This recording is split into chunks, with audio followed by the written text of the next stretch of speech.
about politics. Oh no, he said the word. Now we're going to be demonetized for sure.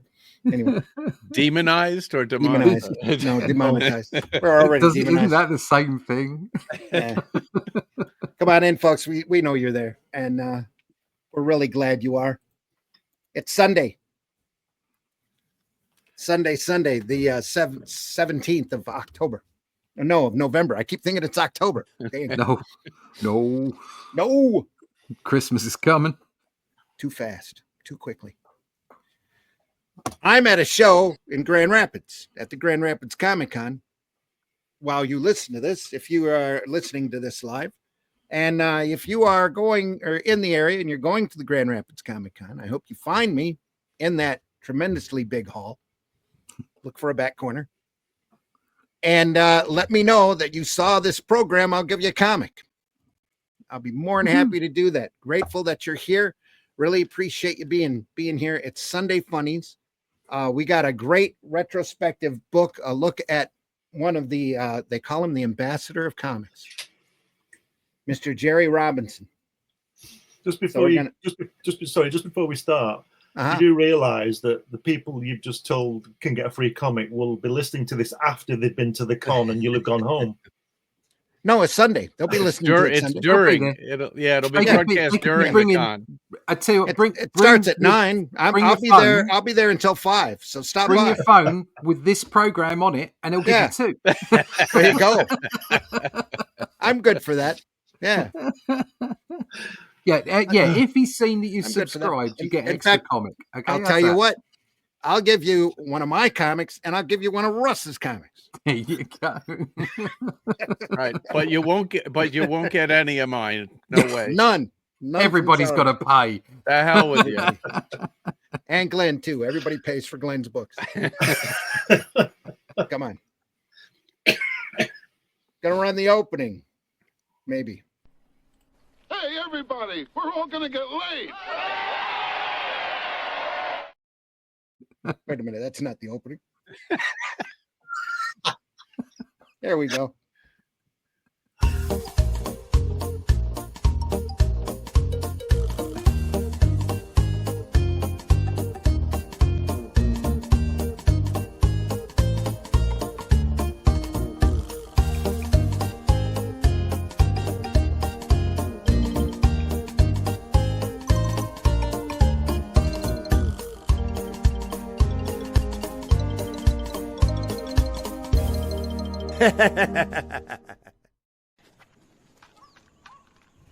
Holy shit. That is the craziest thing I have ever seen. And I'm Dennis Quaid, and Dennis Quaid has seen some shit. That's right, ladies and gentlemen. Thanks for watching. This is the Sunday Funnies. Say what now? Yeah, Greta Thunberg is 21 now. So she can drink. And that makes her even that more appealing. How dare you? I'm glad I can drink. If she's really make me drink. She will get proof though with that baby face. What the fuck is the matter with people in this business? Anyway. Well, that's what we're going to explore over the next 2 hours. We sure are. If we get there. And a lot of this. Exactly. Sure. Absolutely. Folks, I'm your host. Say what now? Sorry. I just said I'd vote for that little lad. Sorry, carry on. I would too. He makes more sense than a lot of politicians. Yeah.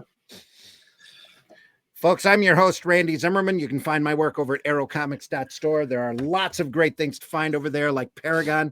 It's a superhero book that I created and wrote.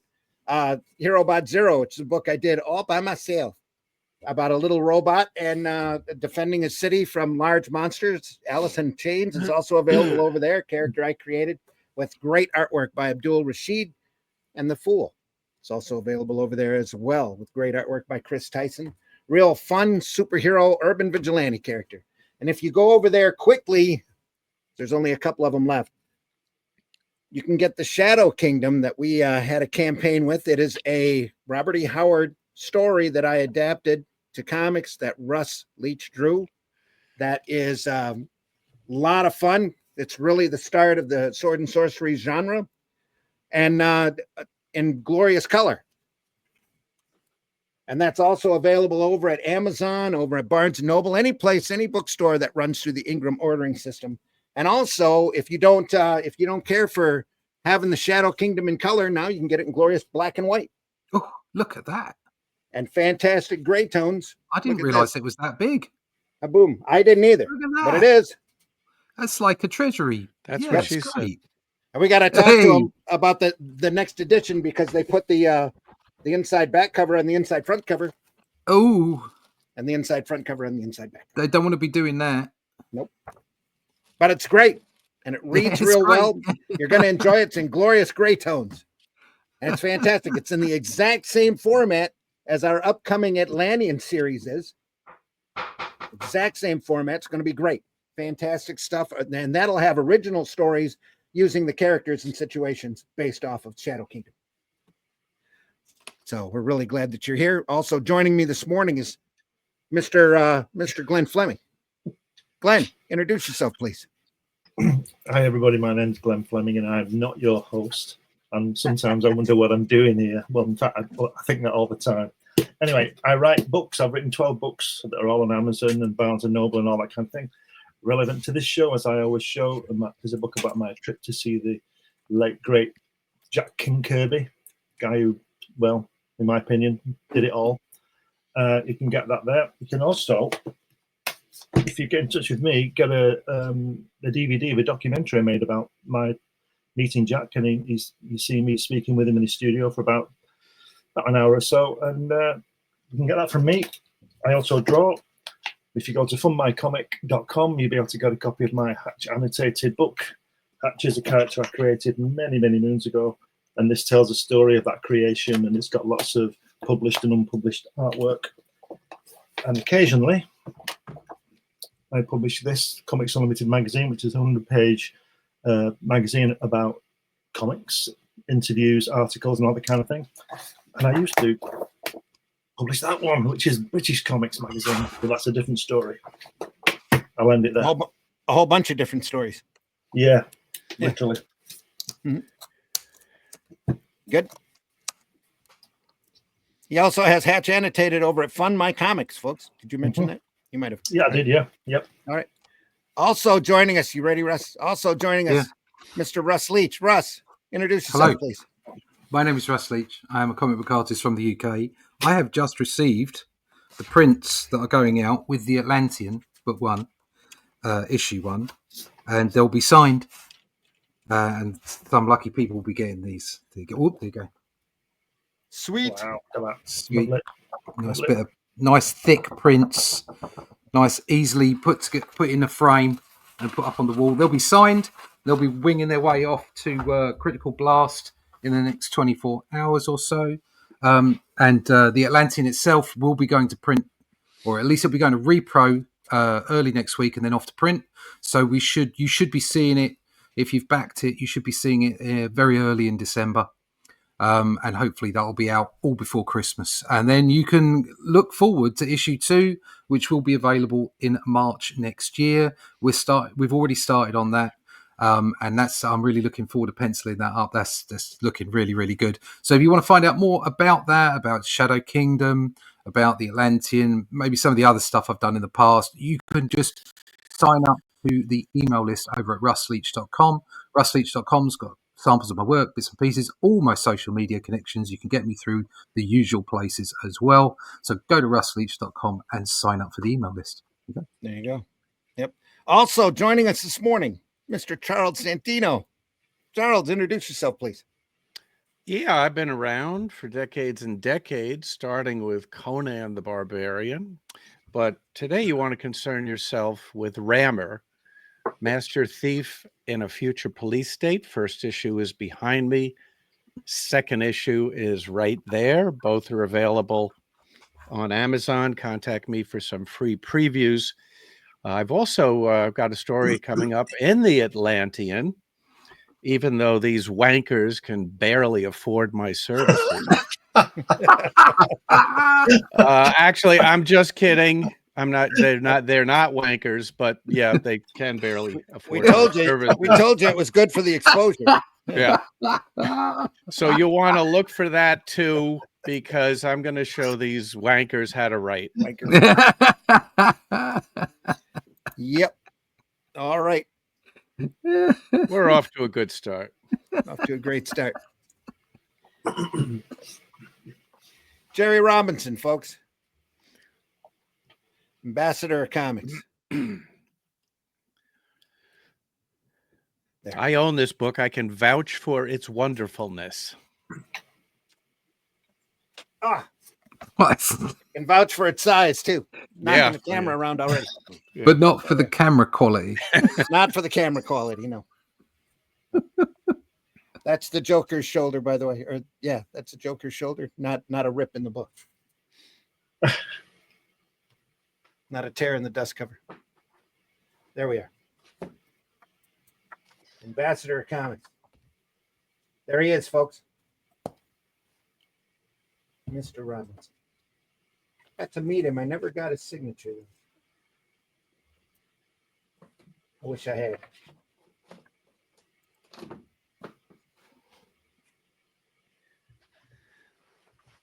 Jerry Robinson.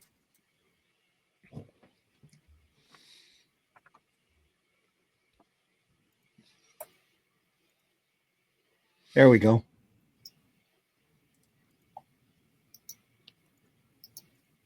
Nice little Batman illustration there. Great Batman illustration, I should say. That'd be nice on somebody's wall. Yeah. I wouldn't call Jerry Robinson unsung, but I don't think he's sung enough. Yeah. Yep. He co-created the Joker and Robin. Along with Bill Finger, right? Yeah, another guy who doesn't get enough credit. Thank you, Bob Kane. Yeah. Who punched out Bob Kane? Was that Harlan Ellison or Steranko? Somebody punched him out. One of those two, yeah. Same disposition.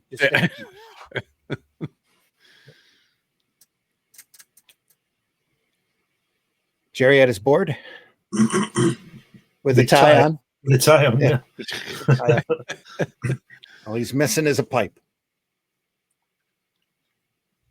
I like the way his pencil sharpness immediately to hand. Yeah.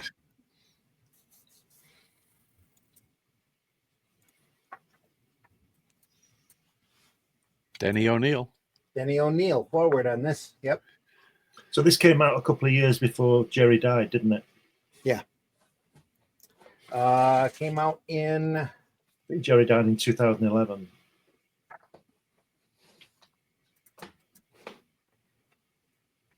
It said 2009 after Jenny O'Neill's intro. So okay. Let's see a publishing date here. Should be right within the first couple pages.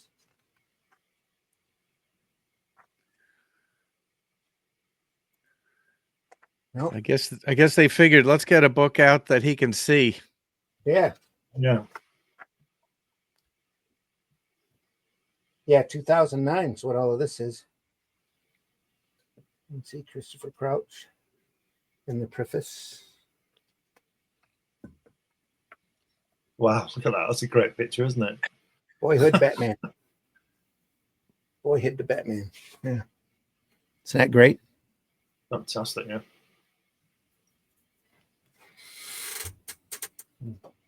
His name was Cheryl, wasn't it? His name's Cheryl. Jerry was his nickname. Could be. Something like that.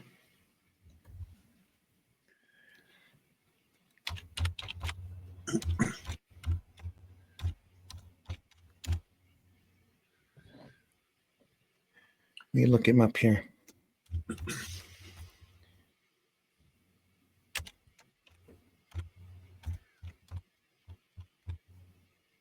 You know, they say sometimes your name is your destiny, and here he is, creator of Robin. So he's Robin's son.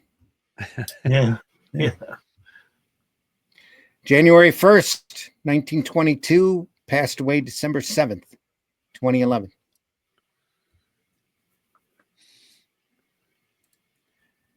Yep, Cheryl, David, Jerry Robinson. So his first name was Cheryl. Yeah. Comic book artist best known for his work at DC Comics, Batman line of comics during the 40s. He's best known as the co-creator of Robin and the Joker and his work on behalf of creators' rights. He was inducted into the Comic Book Hall of Fame in 2004.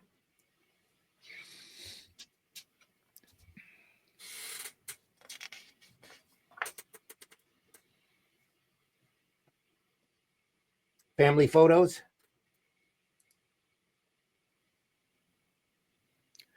Nice looking lady upper left. Yeah. Is that his mum? Jerry's grandfather here. Yeah, that's Jerry's mom, I believe. She looks very contemporary there. Yeah. It says it's Jerry's sister-in-law, Sylvia Robinson. All right.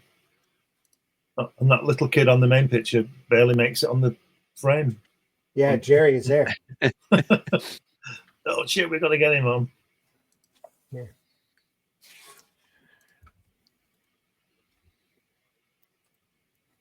Look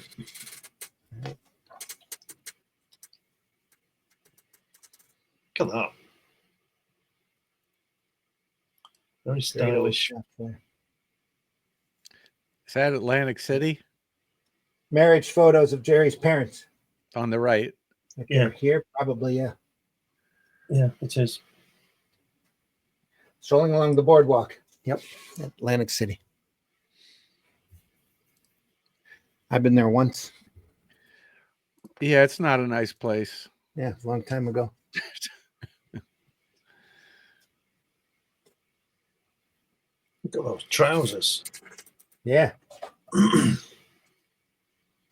Wonder if he killed the tiger for that. Jerry wears his in his cowboy outfit.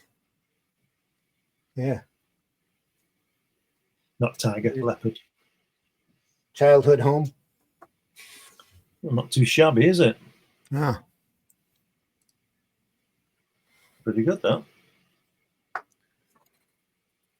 School pictures. Look at him on the right. Is that him on the right? Standing like a superhero, yeah. Is that him? Standing like a superhero. Got to switch my glasses in order to read the fine print here.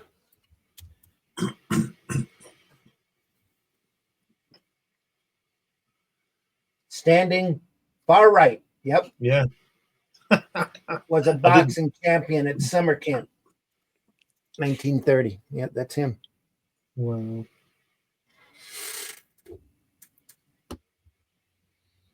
And then here he's second from the right on the front row. So that's him here. Yeah. He's got that heroic stance down. Yeah. Oh, who's that? Grandfather, great grandfather. Ah. He stands like a superhero, doesn't he? With a space between his legs, you know. Yeah. Oh, my camera seems to be pulsing.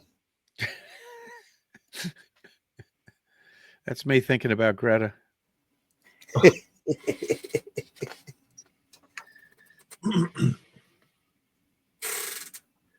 I love those pants. Yeah.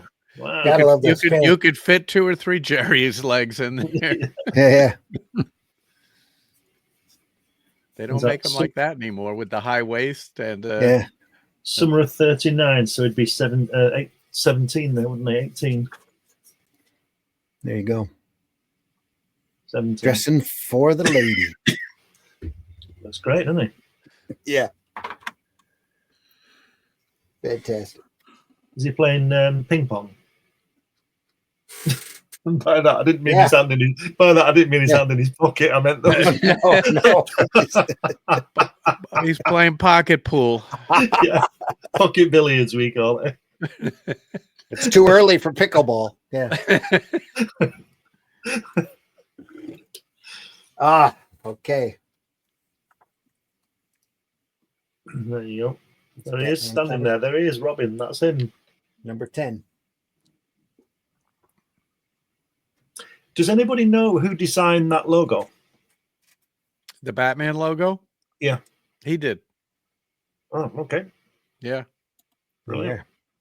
They use that for decades. I know that because I looked through this book last night in anticipation of our little stream here. I do my homework, and Cool. I came across that very interesting fact.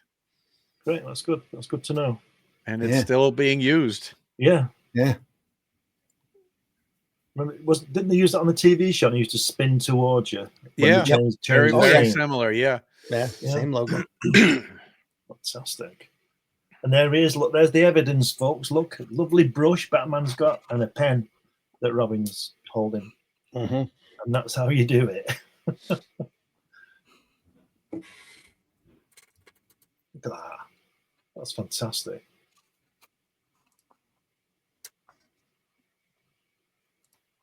Here he is again with his tie on. He's very smart, isn't he? Very handsome man, isn't he? Yeah, yeah. Brilliant. Stop, damn you. It's fantastic. The camera must like him too. Look at that. Yeah. Wow. Yeah.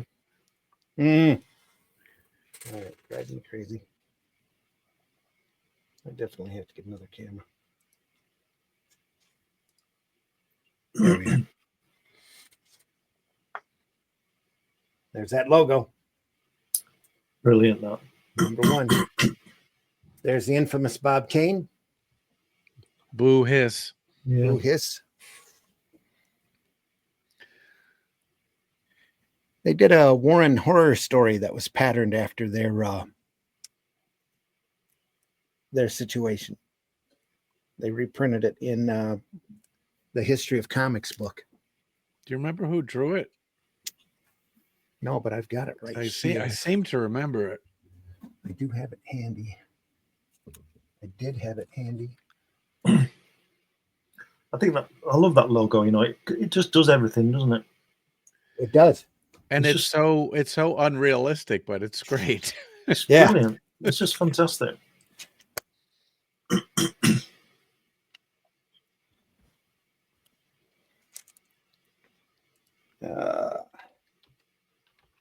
Undergrounds. No, it's before that.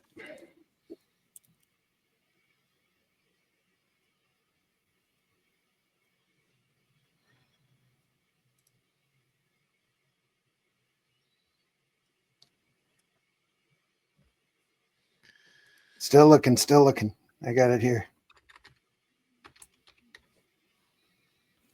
That is Williamson. It's got to be. Yeah. Al Williamson came out in '64. The Success Story. Can you show it? Let's see. Oh, I remember that one. Yes. Yeah, that's been reprinted. Yeah, that's been reprinted a bunch of times. Yeah. That's how you draw, isn't it? That is, yeah. That's lovely, isn't it? Look at that.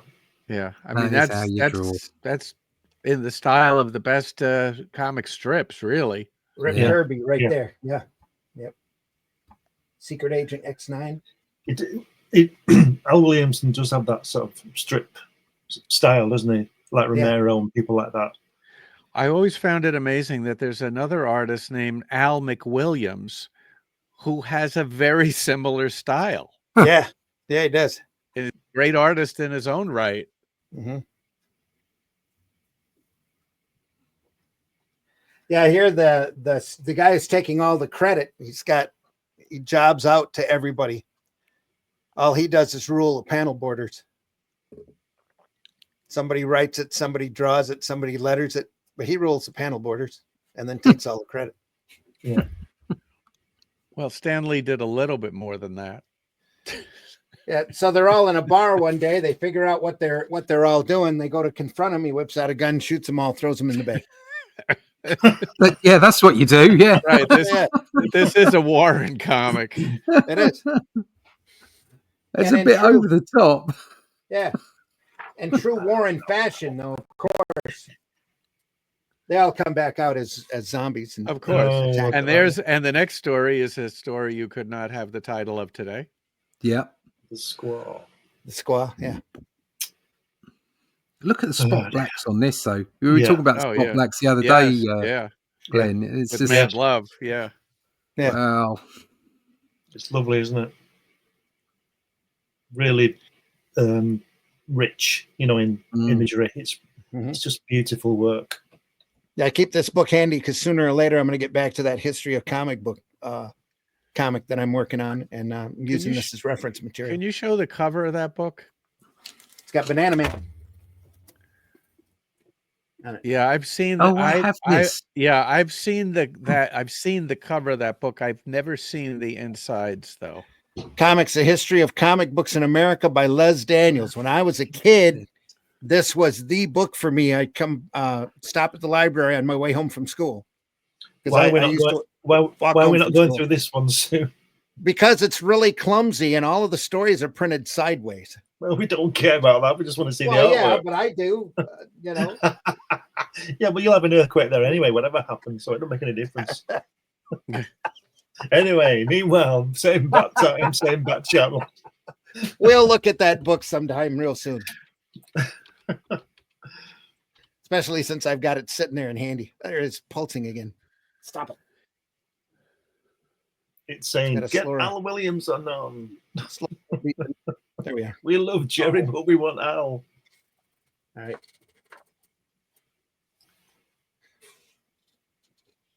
It's having a trouble with the focus today.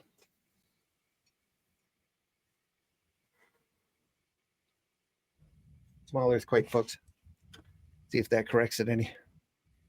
What's happened in that picture? They're dead. What's going on? I'm going to have to change glasses to get in order to read it. Just might as well keep these other glasses on. Silly bifocals. What page number is that? That is page number 36. 36. Jerry Robinson's original copy of Edgar Allan Poe's mystery, Tales of Mystery and the Imagination. And then above right was the most noisome quarter of London. Harry Clark's pen and ink and watercolor illustration of the man in the crowd from Tales of Mystery and the Imagination. Are we going to spend more than 1 week on this book? Probably not. Why? Okay. Because there's a lot more pages to this book. Well, we can pour along here. We can move along.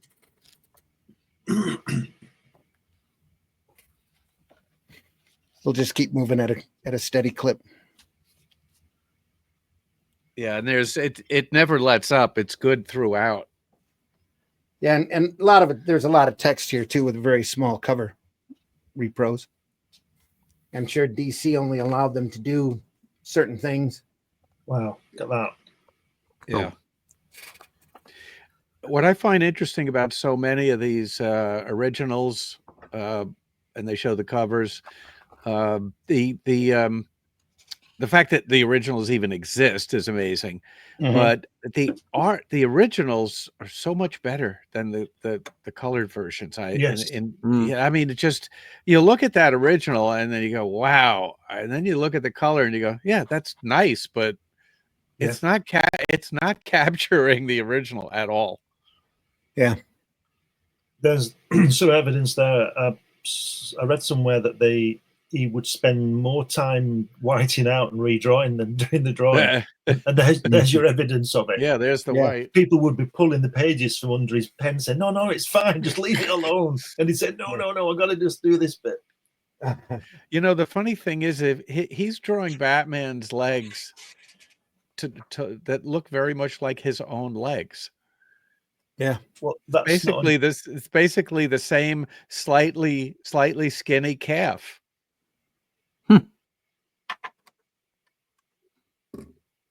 I guess he was looking under his desk for reference. Maybe. Well, us, Charles, us artists always draw ourselves in these strips. Look at Cole. I mean, it looks just like Russ, doesn't he? Yeah. Ah! Where's That's Marvel funny, here? Glenn. That's funny. Oh, yeah. Slightly cutting and very funny. Well, he had to tone it down a bit because nobody's that muscular. There you are. You don't know what's under my shirt, mate. We could tell. Obviously, you know what's under my hat, and I don't have any of that. Yeah, that's Cull, not Skull. Yeah. Classic.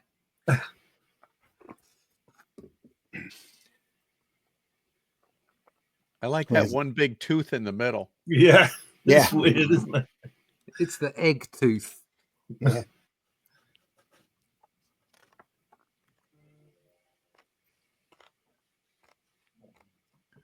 We'll talk about the comparisons.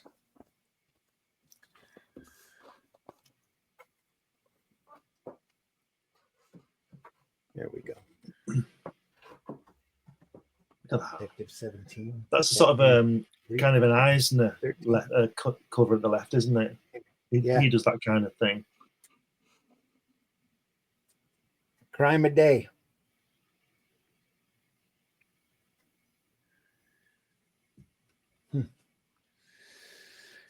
Great stuff.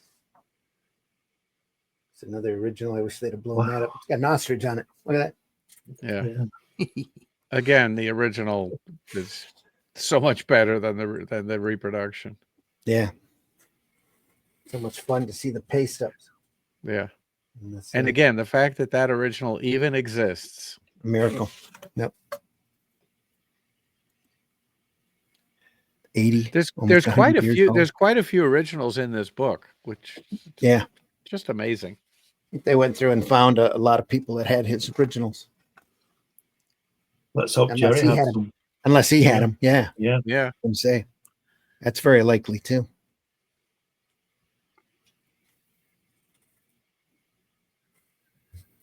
I like those tilted panels are very. That would be considered an innovation at the time. Yeah. Mm-hmm. Do we know who's lettered this? No. Well, we can look it up. What issue number is that? The case Batman failed to solve. Batman number 14. December 42 to January 43. Okay, there's only 80,000 Batman title, but I found it. Oh, look at that. It came right up. All right, so it's number 14. What's the name of the story? The case Batman failed to solve? Yeah, lettering. George Rousseau's. George Rousseau's. Right. Yeah. Excellent. How about that? He was an inker, wasn't he?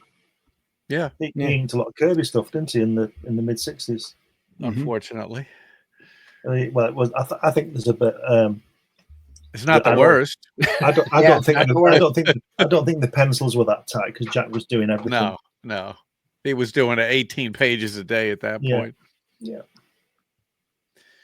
And this story has been reprinted 1, 2, 3, 4, 5 times, starting with one of those Treasury editions. How about that? Wow. Yeah. All the way. A lot of those old. Yeah. A lot of those old Batman stories need to stay in print, you know. Yeah. Yeah, there's touch up all over this thing. Wow. Look at that logo. It's great, isn't it? I love it. It's just fantastic. Is that the Colonel from KFC? Like it, yeah. No, he doesn't have a soul patch. No chin. No soul patch. Yeah, but he might have just had a clean shaven day. Yeah, this is probably a little before the Colonel too. Yeah, I wonder if the Colonel knew he had a soul patch. I doubt it. Yeah. That's just the cut of the look of the day. Is it a soul patch if you have a mustache as well, or does a soul patch have to be by itself? There's a question. No idea. Look it up on the database. Google that. Google that. Yeah.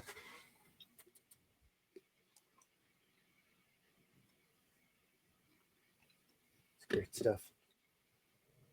Part of the charm of these old books, I find, that in these pages, these illustrations, they're sort of very, very naive, aren't they? Very, I don't know, naive. They're very nice. Do you understand what I mean? There's a whole layer of charm, a whole different atmosphere to these Batman stories than what we see now. So yeah, there's not a lot of threat from that Joker firing that thing No. at the scissors. It's, you know, sort of quite sweet, really. Aren't they? Yeah.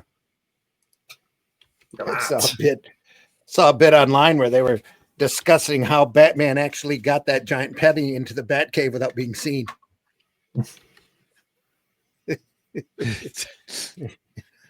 It's a they played off an argument that he had with Alfred about moving it in, and then he said, "I got a life-size T-Rex coming next week."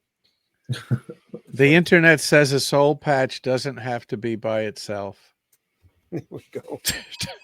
Those I know I didn't want you kept up at night thinking about that, so I had to look it up. those foals look very Ditko, don't they? Yes. Yeah. So now we know Well, what because Steve was looking at. Ditko was his student. I was going to There you say, didn't Ditko study under? Yeah, Robinson? yeah. And he had very good things to say about Ditko as a student. Yeah, I bet. Again, look at that original compared to the reproduction. Yeah, well, look at the boat. All that detail on the boat, that sunken boat or whatever it is, is lost on the cover on the printed one. Yeah, all that lovely whiteout again has been used. Yep. Do you think he has shares in the whiteout production people? That was Michael Nesmith. It's like a total redraw, isn't it? Almost. Yeah. I also like the situation here. I mean, this is a real look at the desperation in this situation. You've got that broken air hose. You got Robin taking maybe his last breath. How the hell is Batman going to save him?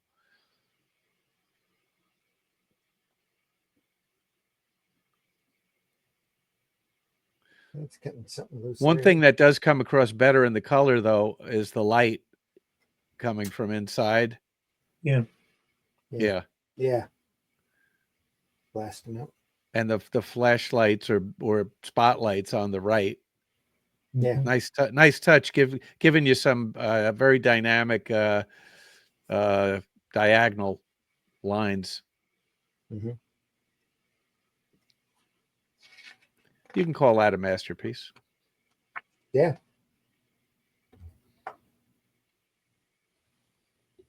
More recent Joker.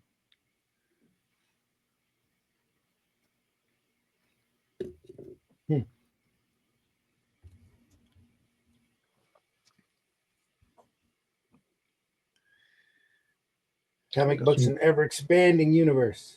Got some great ties. Yeah.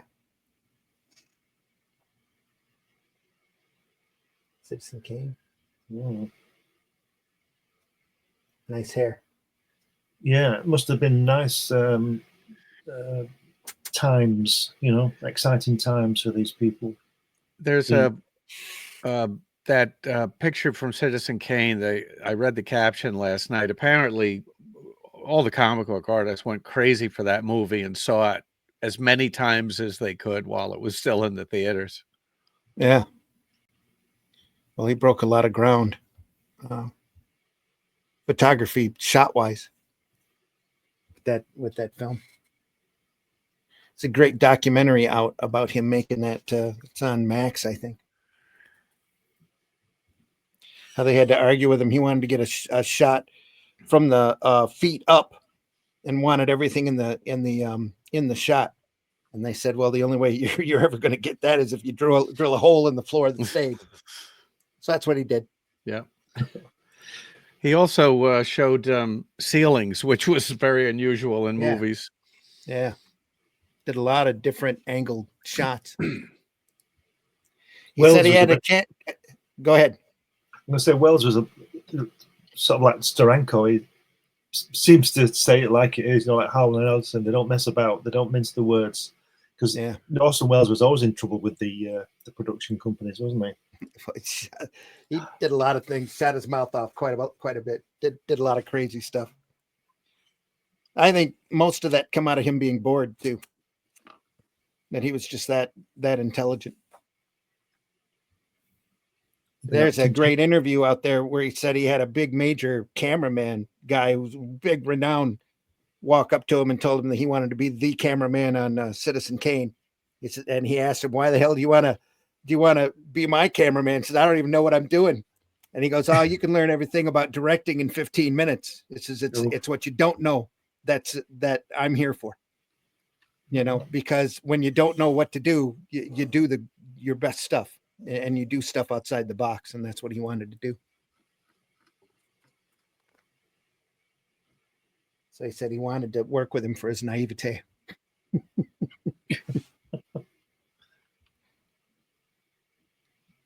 Great Superman. I'm so absent-minded. I forgot my pocketbook. Yeah. Oops.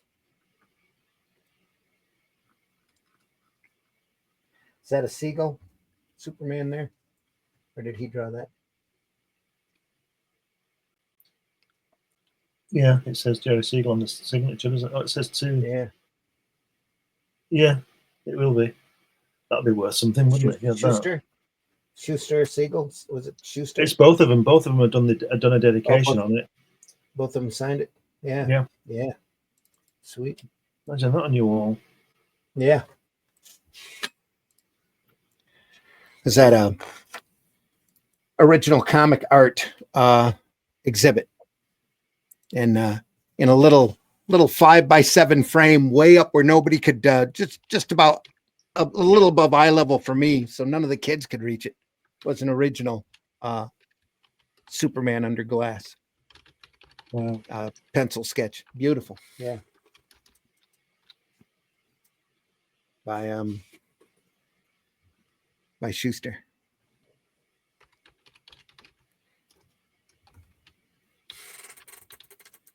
Editorial cartoons. He had a wide range commercial work.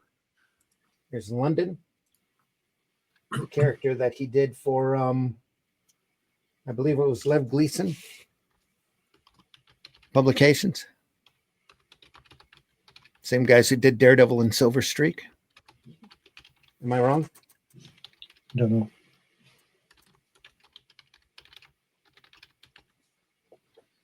I think that was where London was from. Pencils. Jerry. Blitz. Doesn't say. Was it Daredevil Comics #2? Yeah. Yep. That was Lev Gleason. That's the black and red Daredevil, or the blue and red Daredevil. Had a London strip in it. I like the way he does the smog of London.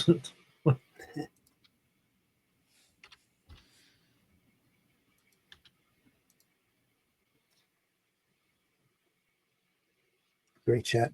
We're just going to keep turning here. We're heading towards the top of the first hour. So there we are again. Like a bit Kirby-esque, doesn't it? Yeah, it does. It could be Captain America, that. Yeah.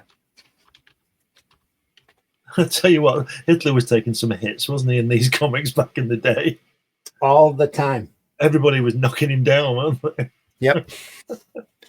Smacking him around hard. Well, he deserved it. So, there we go. Adaman.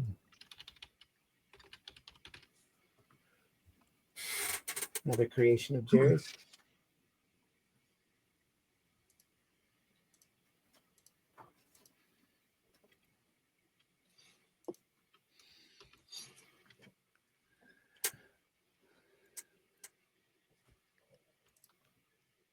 Wow, look at that boom. Looking for a publisher on that. I'm pretty sure that character's in public domain. Wow. The Vanishing Vandals. Isn't that a great cover? I love it. With the little atomic bomb behind it. Yeah. Yeah, it's brilliant, isn't it? Kind of looks like the original. Yeah, same color scheme. Mm-hmm. Oh, no cape on Ditko's character, though. No. Nice logo as well. Yeah. So I'm presuming Jerry did it because he did the Batman logo. Mm-hmm.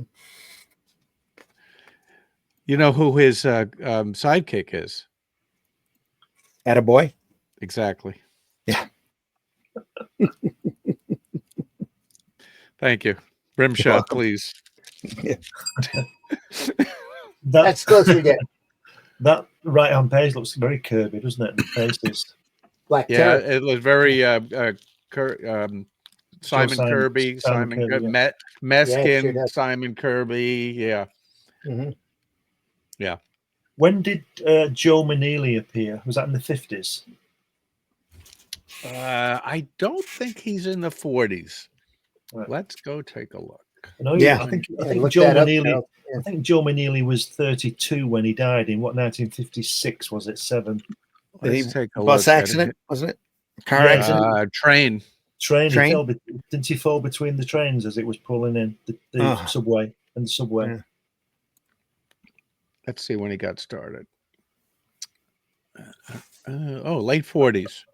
Right. His earliest credit, Top Secrets #4, August of 48. Yeah, let's see exactly how he died. After the war. Stan Lee was very, very broken up by this. They were good. They were good friends, and Maneely was incredibly fast and incredibly good. One of his main artists, really. Mm-hmm. Yeah, didn't Lee say something to the tune of imagine what Marvel Comics would have been with Kirby and Joe Maneely? Yeah. Because I think I read he said that Joe Maneely drew faster than Kirby. He did not, and when you look at the detail in his art, it's unbelievable that he could possibly be faster than anybody. Yeah.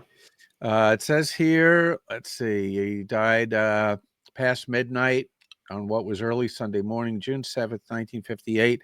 He did not have his glasses with him and was killed when he accidentally fell between the cars of a moving commuter train on his way home to New Jersey. Wow. Was he 32? He had lost his glasses.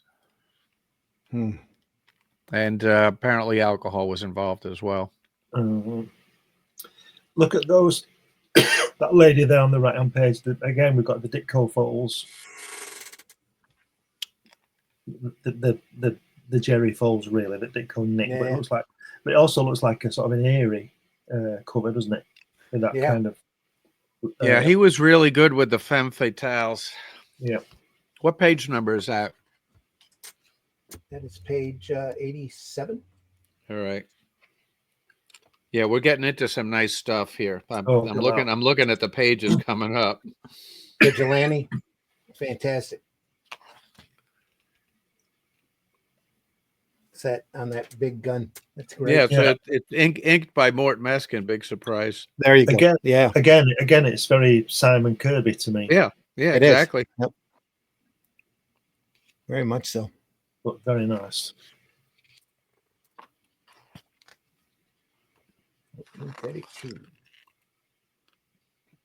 I just love the lettering on it. You know, yeah. I don't consider myself a lettering artist, but I just look at it all the time. It's just wonderful. Yeah. You should take out that banner. I have an Atlas comic, Battlefield, that has a Robinson cover and story that's just amazing. His war stuff was as good as anybody's. Yeah. Was he in the war? It'd be 20, wouldn't he? Good question. Just as, in fact, if you guys joined in December the 7th, 1941, and his birthday is January the 1st, he would have been just 20, wouldn't he? Well, that was Pearl Harbor was December 7th. They didn't get around to actually getting into the war for a few months. Right. Well, he would have been 20 then, wouldn't he? Yeah. Only 22. Looks like he did not serve. Wow. Hired by Kane National Comics by early 40. Kane and Finger discussed adding a sidekick. Robinson suggested the name Robin after Robin Hood, books he had read during his boyhood.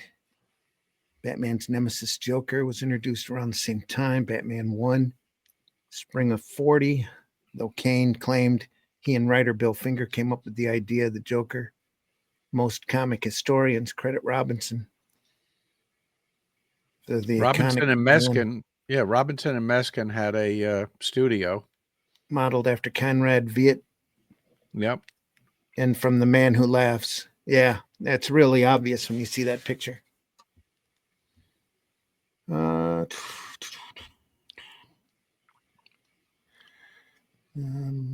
on that Mueller Gang page, the way he's left that first panel with the no border on, and the white there.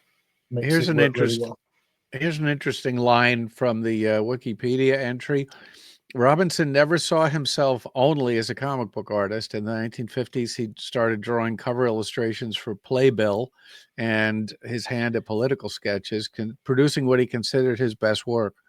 I did 32 years of political cartoons, one every day, 6 days a week. That's the body of work I'm the proudest of. Wow.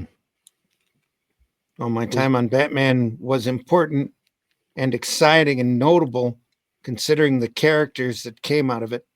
It was really just the start of my life, he says. He's president of the National Cartoonist Society from 68 to 69, or 67 to 69. Served a 2-year term as president of the Association of American Editorial Cartoonists, starting in 73.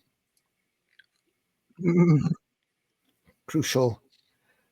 In the 70s, Robinson was a crucial supporter of Siegel and Schuster in their long struggle with DC to win full recognition and compensation as the creators of Superman, along with Neil Adams. Organized key support. December of 75, granted lifetime. In DC, who in 75 granted stipends and a credit in all broadcast and published Superman works to Siegel and Schuster because of it. 78, he founded Cartoonist Arts International, which as of 2010 had more than 550 artists from over 75 countries.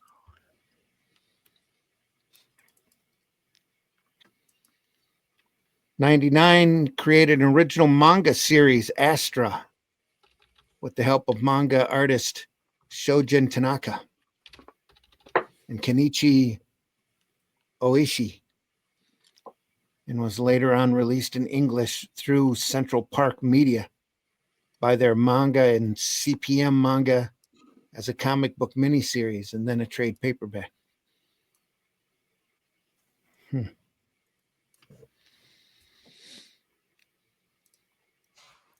Died in his sleep at 89 on Staten Island. Survived by his wife, Gro Nee Bagan, and 2 children. Okay.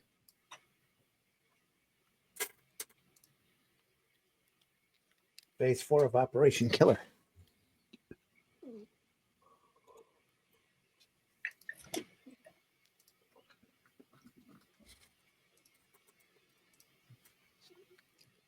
Nice sequence here. Yeah. That reminds me of not the style of the actual rendering, but the approach to the panels of Krigstein. Yeah. Very different rendering style. Yeah. See a bit of Joe Kubert here, though. Maybe in the inking. Again, lovely stuff. Bottom Again, panel, a lot of Ditko influence there. Yep. He's showing the world. He's saying, look, Mom, I can draw hands.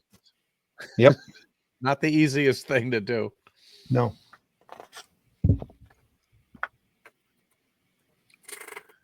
There you go. A black robe. With lots of folds. Lots of folds. It says the lack obe, doesn't it? Yes. Beautifully done by hand, though.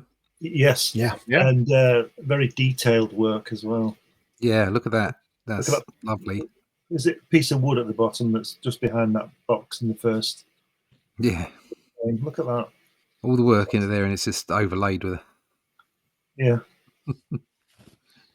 That face, lower right, a close up of that guy, that has a kind of an Everett feel to me. Yes, Phil it does. Phil Everett. Yeah. But again, look to the panel to the left of that, the folds in that guy who's playing the pool. Yeah. The folds and that shadow and everything is fantastic. Yeah, it's right out of EC Comics. Yeah. Very much so, yeah. Oh, look at that. Mm. This is what we were saying the other day. Look at how there's no black. There's light. Yeah. The cover Brushwork. of the tank and all that kind of thing. Yeah. That's brilliant. There's no way those fine lines are going to show up in the reproduction. I'll tell you what I think he's done as well, and I don't know this, but this is what I'm seeing. If you look at the title follow up, he's done it the same sort of shading as the top of the tank. And because if it would have been solid black, here at the bottom. Yeah. If it would have been solid black, it would have been top heavy. Yeah. That's fantastic. And look at beyond that guy, just a simple line work of the other tanks in the background. Mm-hmm. Wow, that's fantastic. Very thin line work too. Yeah. Yeah.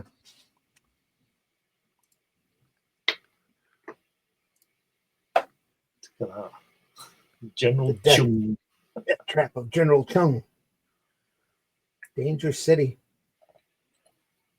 That really looks like some Ditko there. Ditko, maybe a little bit of Jack Cole here. Yeah. So is General Chung a person, or is it just like Chung is a thing and there's General Chung? So he's a person there. Do you have to walk through General Chung to get to the pub? I don't know. That's really weird. I wonder if he has a chicken dish too. Everyone's got a chicken dish. It's a pity that's so small, because look at all the lines there, all in the with the side table there or whatever it is that the clock is sitting on. Mm-hmm. It's amazing. I like the way the logo, the Danger City logo, is coming out of the page at you. Yeah, with that drop shadow on it. It's really clever. That it's like half a drop shadow, just enough to make it look like it's tilted up. 3D. Yeah.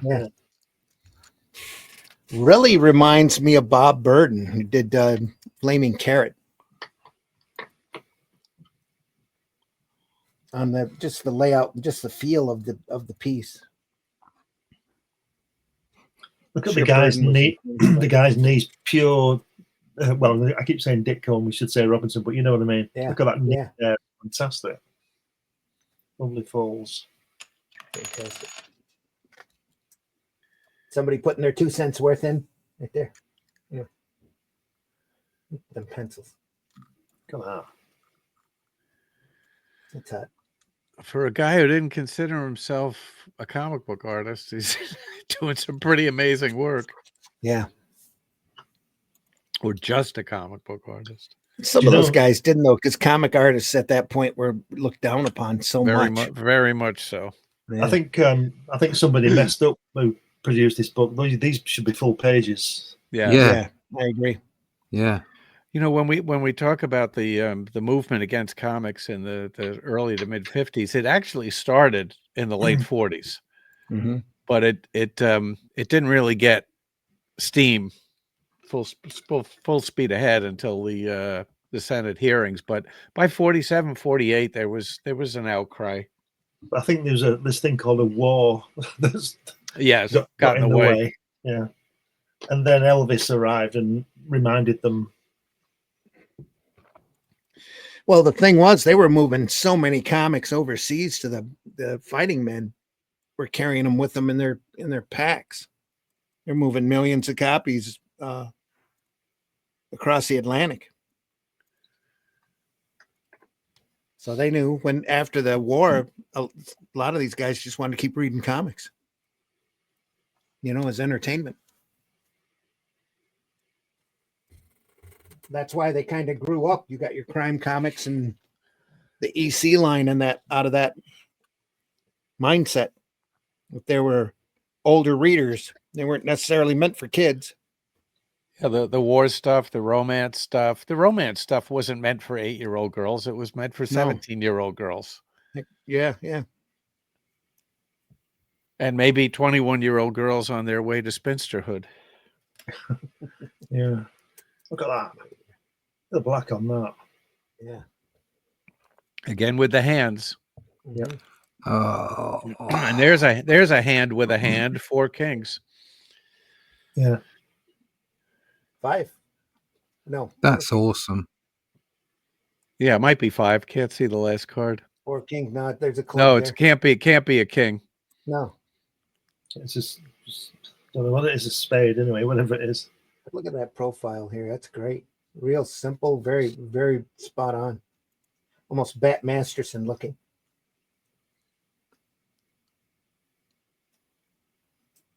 Where's that from? No, it is Bat Masterson. Okay. Well, that explains it. No wonder. Yeah. All right. I was going to say, it looks very specific. Yeah. There's Astra.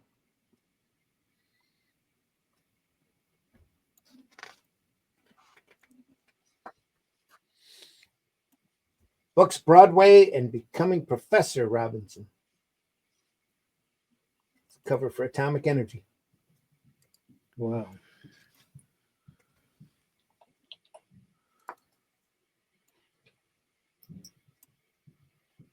Isn't that great? Isn't that? Look at that. Wow. Oh, is that what's he called? What's the guy? What's the guy? Almost. Yeah, that guy who what it looks like. was very famous for stealing people's work. Liechtenstein. That's what he stole it from. Yeah. A lot of it going around. Fantastic.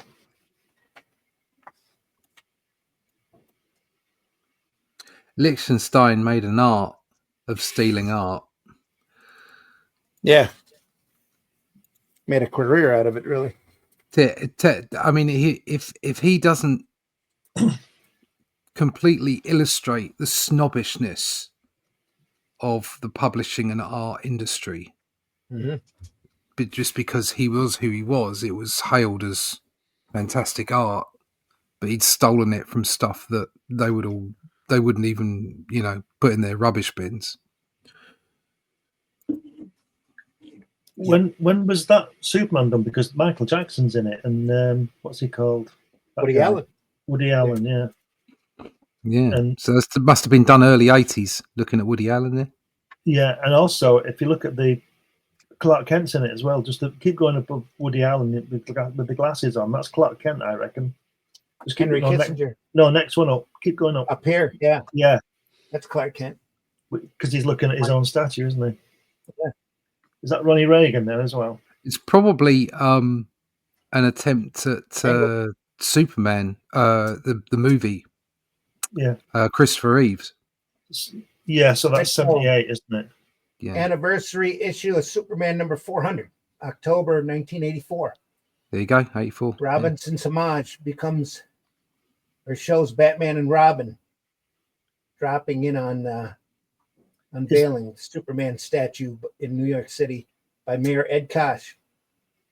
Among the celebrities featured are Michael Jackson, Woody Allen, Henry Kissinger, Walter Mondale, Ronald Reagan, Jimmy Carter, Gerald Ford, and Richard Nixon. Robinson also included Superman creators Jerry Siegel and Joe Shuster in the center. Isn't that Cher on the left? Characters in the Joker. And Frank Sinatra over from her. Looking at that, the black hair, Cher. That one. Yeah. And there's that Frank Sinatra next to her. Jimmy Carter's right here. Yeah, that could be Frank Sinatra, absolutely. Yep, that looks like him. Oh, sorry again. Kissinger gets around, doesn't he? Yeah.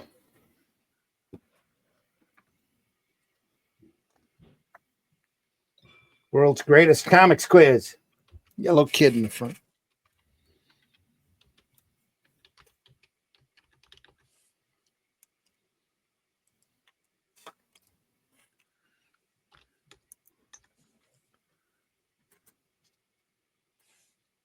It's a great assembly.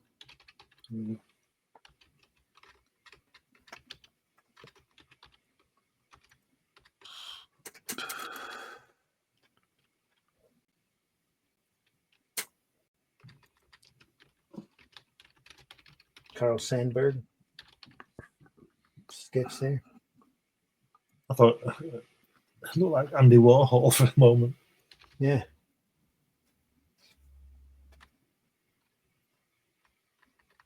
Wow. There we go. It's a great illustration. Is that Robert E. Lee next to Lincoln? That is Jackson, isn't it? Jackson, is it? Stonewall. This is the one on the right is sort of a little Bernie Wrightson-ish. It's got like he's lost the lines. Yeah. Just letting the light do the job. It's That's General Sherman. Yeah. Yeah. Tecumseh Sherman. Didn't they name a tank after him? Yeah. Yeah, I know what you're saying, Russ. I understand what you're saying there. I quite agree. The Tecumseh tank. Yeah. No, just kidding. Sherman tank. It's a great likeness of Lincoln. It is. Yeah.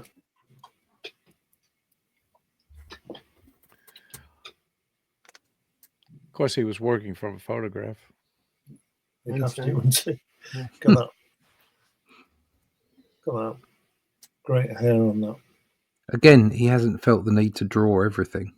Yeah. Right.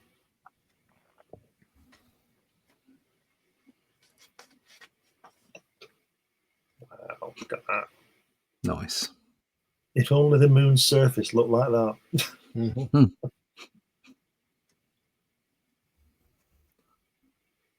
Great shadows. Yeah.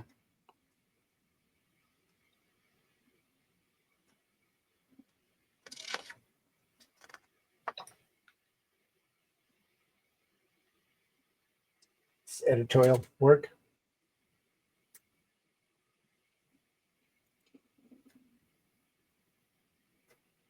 Egghead's famous inventions.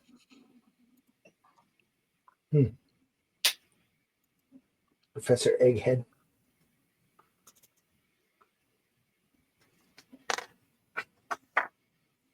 Groucho.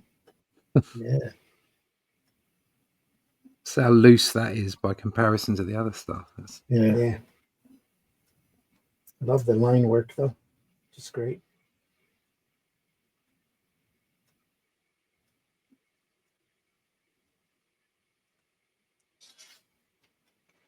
Love Groucho. There's some of his playbill illustrations, I would imagine.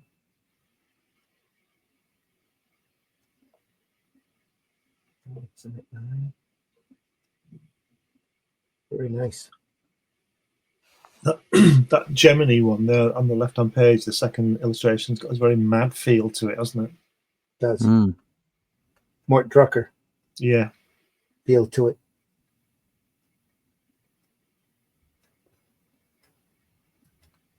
Yeah, Vita.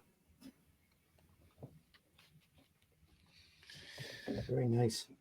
Beautiful. Where's you see that Gemini in the, up there.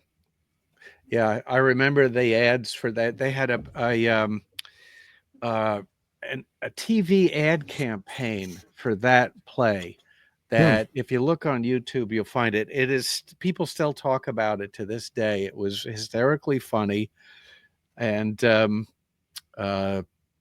just little lines, people saying little lines from the play. And I'm trying to remember who was in it. I'm going to look it up because he made his career appearing in Gemini. It's also a little like laughing, isn't it? That head's coming out the wall and saying one-liners. Oh yeah, yep. It became about the right time period too. Gemini 1976 play became the fourth longest running non-musical play in Broadway history. And the cast included, Kathleen Turner. How about that? There it is. Danny Aiello. Yeah. Okay. Oh, yeah. That made his career. He played Jack Ruby in a film called Ruby. Danny Aiello. Jack Ruby? Yeah. I think it was called Ruby. Yeah, Ruby was an interesting character, to say the least.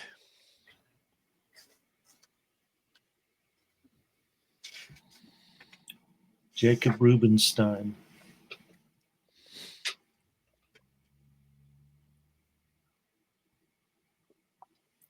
These are great, aren't they? Yeah.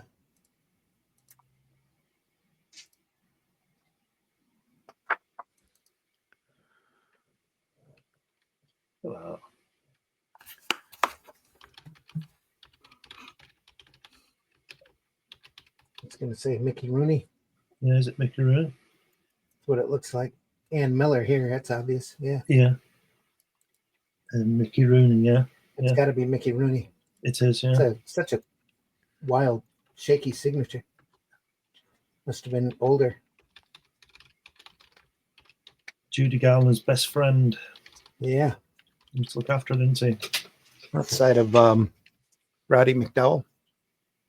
Yes. That was that. Yes. That was Elizabeth Taylor he was friend to. Oh, yeah. Sorry. Yeah. Yeah. Elizabeth Taylor. Mickey Rooney used to look after Judy when she wasn't well and, yeah, took care of her. He was a good friend to her. He looked up to her. Yeah. Haha.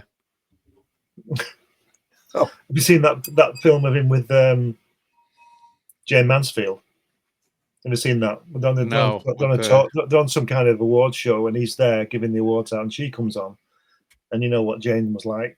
And he's sort of eye level and he said, don't let anybody ever tell you that being small is a disadvantage. Nearly poking his eyes out, Yeah. Well, Dudley Moore, he dated Susan Anton. Yes, in Pennsylvania. Yeah. He said, I have to go up on her.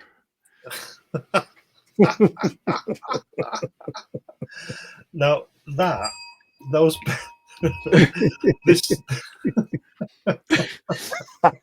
I think that was a grenade. That wasn't a grenade. That wasn't a grenade. That was an atomic bomb. Look at that lovely letter in there at the top. Time released humor. Yes. Yeah. Ames lettering guide at work here, folks. Right there. Look at that. Those lovely drawings there. They should just print stuff like that, I wish we could have seen Kirby's, early like FF stuff just like this, Yeah. Yeah, it'd be crazy to see. Before George Roussos got his brush out.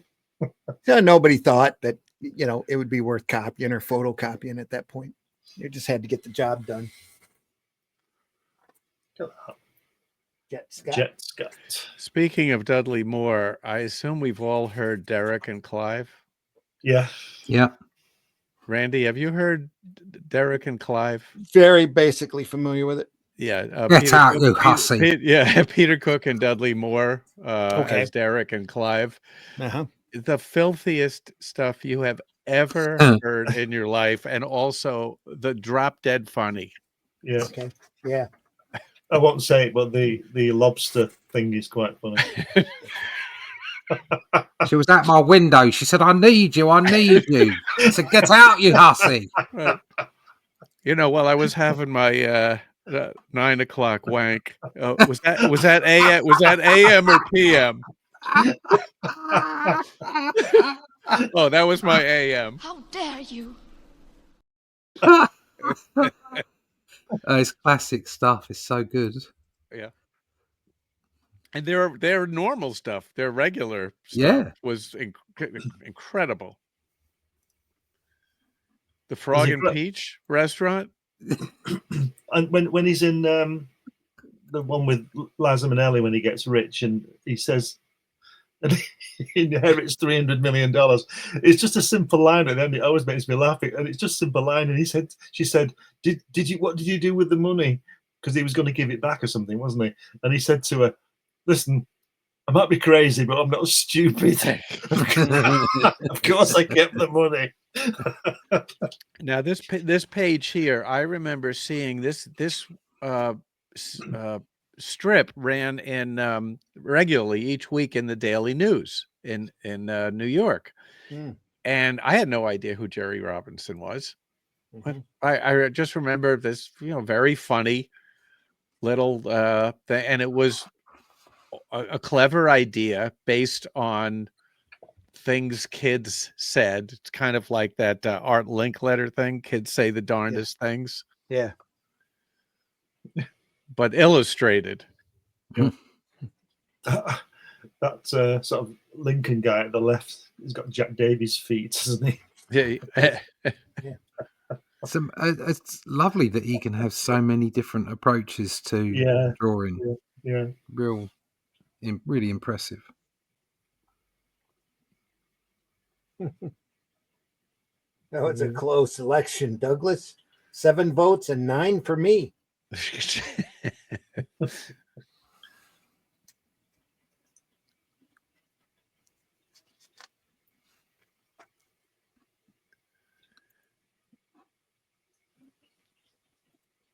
Great cartoony style there. Said he did 1 a day, 6 days a week. Yeah. Political cartoons. Socrates died from an overdose of wedlock. Oh dear. It gets weaker every time I visit. Oh dear. I would assume that political cartoons probably paid decent. Better than the comic work, I'm sure. Yeah. Probably what made his living. Lizards and comedians are pretty much the same.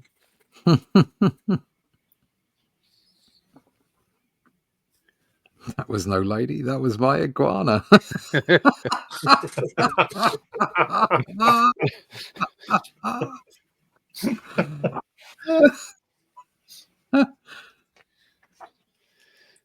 There we are. Oh, look at this. There are many caterers on the moon.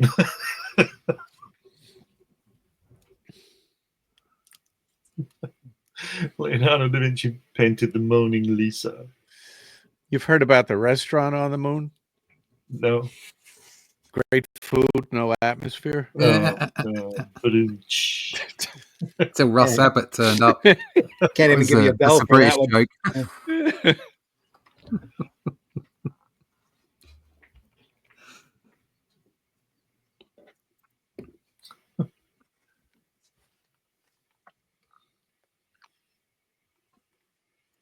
Well, he's lost his tie, and his kid's got a beetle haircut. A lot of old school guys went cash later in life. Yeah. Flubs and fluffs.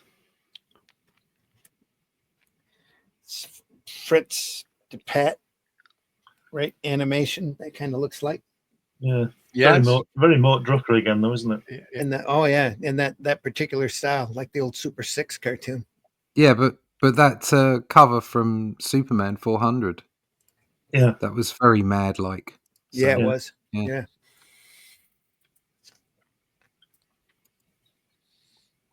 There he is. That's the picture probably everybody's seen of him.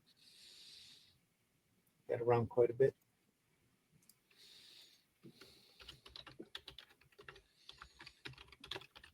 See, we all end up wearing caps in the end. Yeah. Very good company. Still life. Must have done a series of them.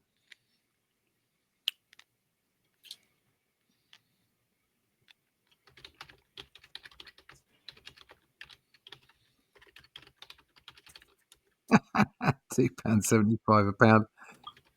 What's so hoity-toity about a herring? It's wrapped in the last existing copy of the New York Times.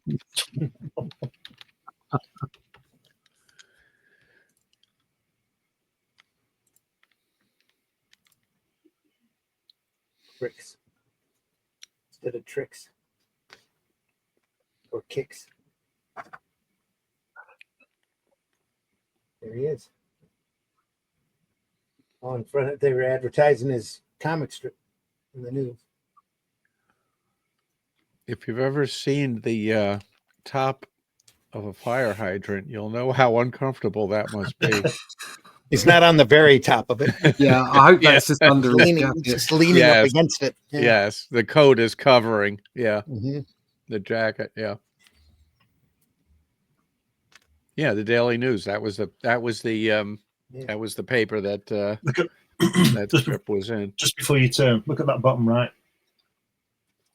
It's about De Gaulle giving De Gaulle the idea. Just read that last panel there. Yes, he now thinks Kennedy can't last forever. Oof. It says that it arrived on his desk throughout the United States on the day of the Kennedy assassination. Wow. There you go. But that applied to Dr. Strangelove, doesn't it? They cut out Yes. the last scenes of him up in a pie fight and stuff. Yeah.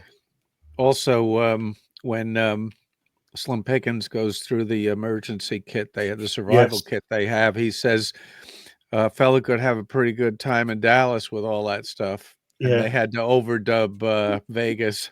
Yeah. And when you see it, you can clearly see he says Dallas.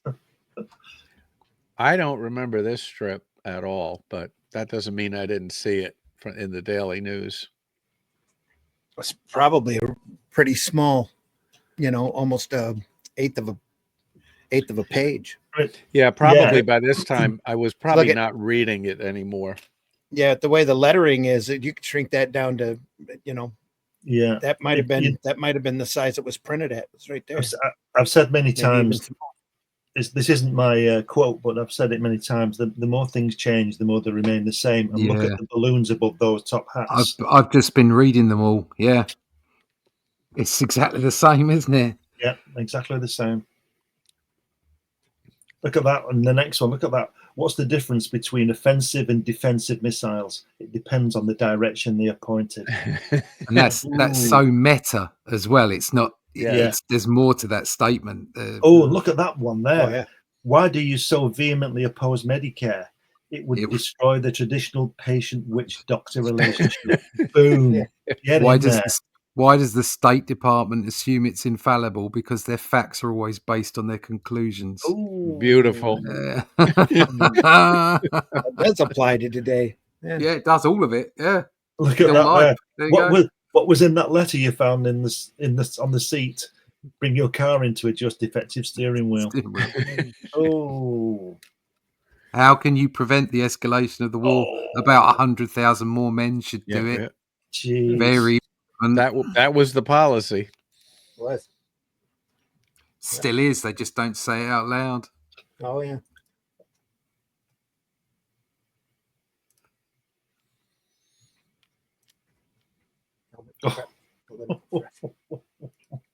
If you run as a liberal the first time and make a lot of promises, then you can be reelected as a conservative when you don't keep them. Look at that missile one as well. And so far, nuclear arms were banned in the outer space, the atmosphere, Antarctica, and the sea bottom. Why can't we ban them other places? That's where we got them. That really applies. Yeah. Oh, look at that one. Doesn't it? Yeah, Mr. Secretary, what do you think of a policy that's planned in secrecy, clandestinely carried out, and the results kept top secret? I think you know too much about it. Yeah. And look at the next one. What makes you think there's a big news break imminent? They already denied it. Yeah. This all could have been written this morning. Yeah, it could, couldn't it? All of it. Yeah. That's incredible, isn't it? Just goes to show. Get off. We weren't supposed to be on politics. Should make a copy of that and just put post it. Make a copy of that and post it. Can you imagine the amount of screeching you'd have from both sides and that? Oh, yeah. Yeah. Let me ask you two American guys. Is that river, is it the Potomac or the Potomac? Potomac. Potomac. Potomac. Potomac. All right. Okay. It's one of those that's not necessarily pronounced the way that it's spelled. Yeah. It's like Mackinac and Mackinac and Ypsilanti and a whole bunch of cities around Michigan. Well, we have a town near us. Lavoie. Yeah. Valatie. Looks like Valatie, right? Yep. It's pronounced Valatia. Look, that's interesting because that's like What a great town. I can understand where you're coming from, Charles, because earlier you called your friends wankers. Yeah, takes a licking and keeps on ticking.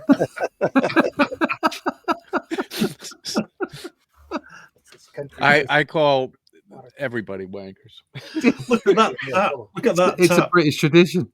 Yeah, look at that tap. Unless this country faces up to problem of water conservation, we'll be in real trouble. Where will we put all the pollution? Exactly. Oh, dear. In the food. Yes. Well, that turned out to be true. Yeah. Look at this. God, he really got around, didn't he? Johnson, Carter. At least he wasn't talking to Johnson when Johnson was on the toilet. That we know which Johnson had a habit of doing, talking to people when he was literally on the toilet. Yeah. That's Tony Blair's previous incarnation. Here. I thought he looked familiar. Wow. He just, every 50 years, he just like dyes his hair and changes his passport. You can do that, shape-shifting lizard people. Yeah. For a long time. Yeah. Jimmy Carter's still alive. Yep. Just turned 100. Mm-hmm. He voted too. He wanted to. Oh, those pencils upper left, or is that a finished ink drawing? I think it's both, isn't it? No, that's that looks pencils. Yeah. Wow. This is inks here. That looks pencils here. There's that Kissinger guy again. Yeah. He got around back then quite a lot. Yeah. There's Ted Kennedy. Jimmy Breslin. Ted Kennedy in a car. I saw, one of the British artists, Ron Embleton, he used to draw Stingray in T21. He's a painter, but he used to draw comic books. And he did Wicked Wonder in Playboy or one of those. I remember in Penthouse. Penthouse, and Ted Kennedy, and it always started off with like some kind of orgy scene going on, and Ted Kennedy was always in it, and he was always soaking wet. Yeah. Well, do you remember the National Lampoon ad parody they got in trouble with, the Volkswagen ad? The Volkswagen in the early mid 70s, they were touting the fact that their car would float, the Beetle, and so they had a picture of the car floating, and the headline was in the Volkswagen ad, "If Ted Kennedy drove a Volkswagen, he'd be president today." National Lampoon was really good back then. And they were sued really for that, and they were sued, and they agreed to take all the the copies that were left and collect them and destroy them. But by the time they were that judgment came down, it was in a one-shot issue, like a special. So they were all gone already. Huh. So on that drawing there, we've got Fidel Castro. Is that Mr. Sulu there as well? And it does look like Sulu, but I don't know how it can be. Side, next to Carter, is it? On the right-hand side, next along from Kennedy. Looks like Mr. Sulu with the dark hair, where you just pointed then. Yeah. It's got to be one of the Asian dignitaries, probably. Yeah, and you've got Kissinger, Nixon, Ford. That's Brezhnev back here. Yeah, it could be. Is that Reagan at the back looking? That could be Reagan. No, that's Brezhnev. The one down, looking like it looks like there. On the right. On the right, far right. Here. There you go. Yeah. That does look like me. And Fidel. Menachem Begin. Yeah. Yasser Arafat. Anwar Sadat. Is that Sadat? Yeah, with the hat. Anwar Sadat. Wasn't Sadat assassinated? He was, yeah. Yeah. I think so, yeah. Yeah, they were shot down at that parade, weren't they? Yeah.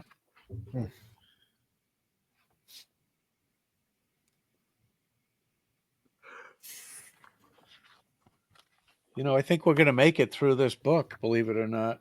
Maybe. Yeah, I'm looking at the book. There's a little bit left, but not too much. That looks a little bit like Boris Johnson there, doesn't Yeah. With Boris Johnson with Jack Davis' feet.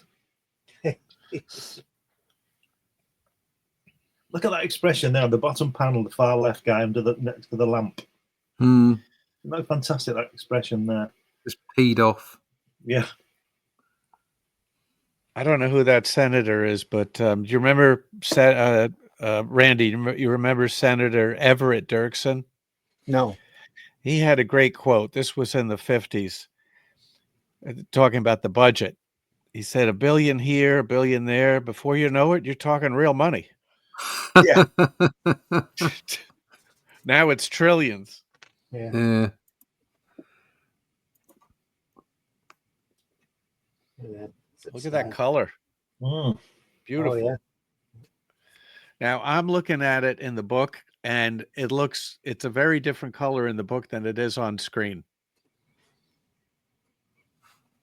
It's much bluer. It looks very purpley on the screen, but it's actually pretty much blue. It's kind of a navy. Yeah. Yeah. Beautiful either way. Yeah. Look at that. Should I plead insanity? You'd be crazy not to.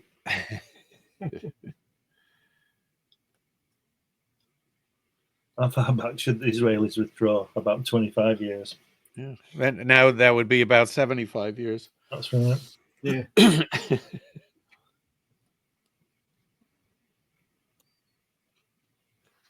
Hate those local wars.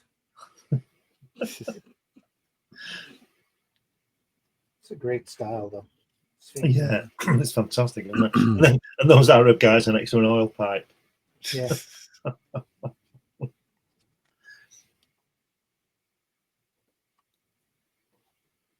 he getting his awards?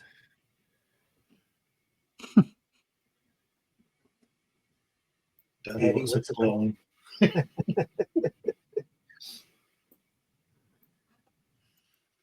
Sweet.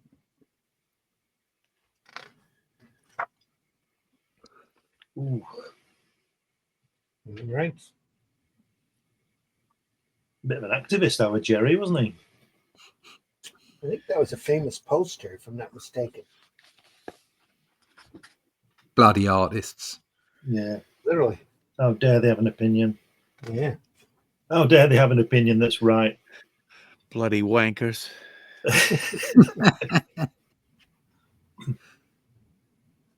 Good to see it's a Mason there. That's the Sonic handshake. Well, is that what that is? I think so. Probably wrong. Okay, upper right, that is artist's model Pixie Burrows with the leg. Here? Yeah. Yeah. You know, I think I'm going to start a new trend. I think that writers should use models as well. I'm going to see if I can get a few models in here because I need to describe the way they look. How do you think that would go over in the homestead? I think you'd have a great time, but you'd be in trouble. I know, I'd be in trouble, yeah. That's Barack Obama there. They're going over the winning line in 2008.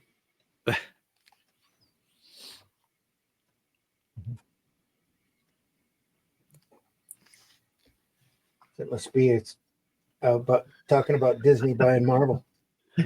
Wow. Yep. Yeah, 2009. That was in a Canadian paper.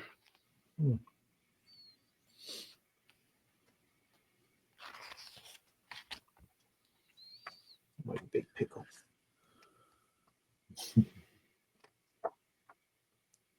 Look at that.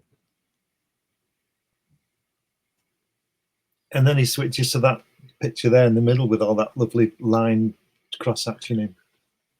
Look at that. They've not done this book just you know, they should have done these illustrations a lot bigger than this, I think. Yeah, I think so too. Because, you know, he was an artist. Well, it would be a 400-page book instead of a 200-page book, but that's okay. Yeah, wouldn't have heard Well, anything. I wouldn't mind. Yeah, and I'm looking at the book right now, and the reproduction is so good that smaller size doesn't really bother me. But yeah, I mean, you'd like every picture to be a full page or at least a half page. Yeah. Line work here. It's a true editorial cartoon right there. Look at that. This is from the people in marketing. I've worked with those people. What's the times? I bet Russ has as well. PR war. And the 3-page brochures. Ambassador of Comics. Now, who did that classic cover that's being used there? Do you know who drew that? I'm thinking Weisinger.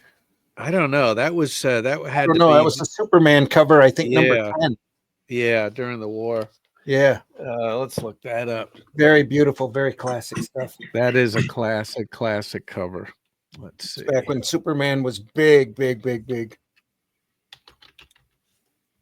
Superman. Let's see Right if before he lost the throne to Captain Marvel. A few years after that was done. It's not number 10, so let's look at the cover gallery. Yeah, we'll look at the cover gallery and figure it out. It is an early issue. Jewish Heritage Museum in Atlanta, Georgia, for the exhibit. Yeah, it's number 14. That Pow Bam, the superhero. Is it not? It's not Action Comics 1, is it? Or is that the first? It's Superman number 14. It's Fred Ray. Never heard of him. Yeah, Fred Ray, pencils and inks. Wow. That's an exhibit that he curated. That's what the poster is for. It looks to me like that poster has been put in that frame. If you understand, I know it's in the frame, but I mean, it looks like it's been superimposed. Yeah, you're right. I don't think so, but it does. It's so clean. Yeah, I wonder if it's been replaced because it didn't take a good picture of it. No, he might have redrawn this. It's that you can see it's the poster. Let's see the corners here. It looks to me like it's been superimposed, but cut in. Yeah, they took the photograph of him with it, and it didn't come out. The cover didn't come out too well, so they stuck it over the top in Photoshop or whatever. Very possible. Yeah. There's no real world lighting on it. Yes, that's right. Yeah, you're right. The lighting is odd. The white is too white. Yeah. Yeah. You got a difference in shade here, top and bottom. No, I think it's just been set shadow, in. Yeah. Yeah, there's shadows on the frame. Yeah. But there's no shadows on the inside, and I don't believe that would have been done without glass on the front. Yeah. No, you wouldn't think so. So I think you're right. I think that was what was in there, and they've just overlaid it with a fresher version. Yep. Neil Adams. Yeah. Okay, like Denny O'Neil? No. Yeah, upper left. Yeah, that's Denny O'Neil. Neil's here. Yeah. Joe Shuster, Neil Adams, Jerry Siegel. Yeah. Robinson.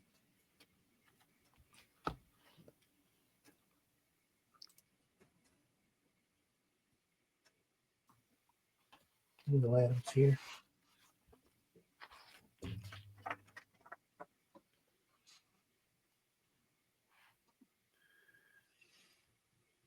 Sam Gross, upper left.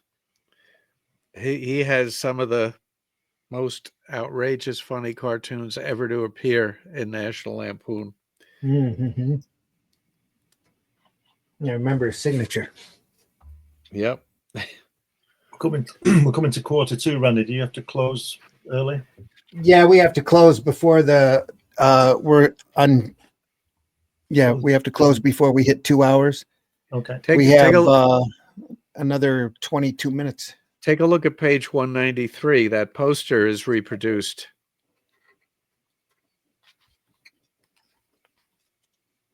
Not big enough, of course. It's the catalog, cover of the catalog. 93. Yeah, 193.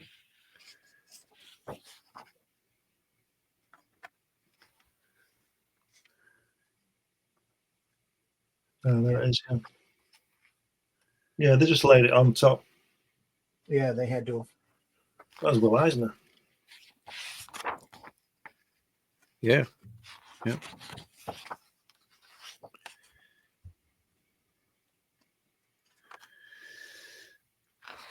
Yep. Yeah. Now you see that book upper right, Skippy? Yeah. That is a comic strip.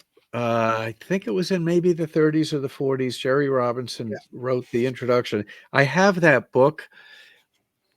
It's an incredible book, and you read that book and you go, "Oh, okay, now I see how Watterson got the idea for Calvin and Hobbes."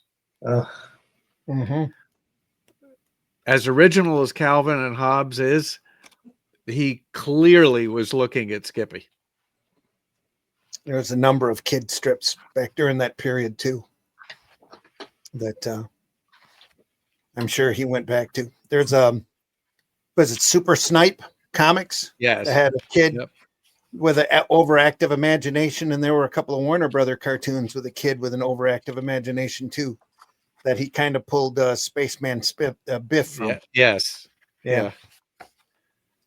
It just shows you there's no real original ideas. I'd like to read that book on the left, An Illustrated History of Comic Strip Art, 1895, 2010. I own a copy of that book. I was going to say, do you want to go through it? We can go through it. Yeah. I think I've got it. I'm pretty sure I got it. Well, when I get to Charles's house next week, I'm just going to sit in the corner for a couple of days and read it. Yeah. I won't be home. Well, we can go through that on a future Sunday. Regardless of when you show up. I don't care. I just want to read the book. If I don't have that, I've got something that's really close to it. Just leave it against the front door. Yes. Yeah, I do have a Dropbox outside.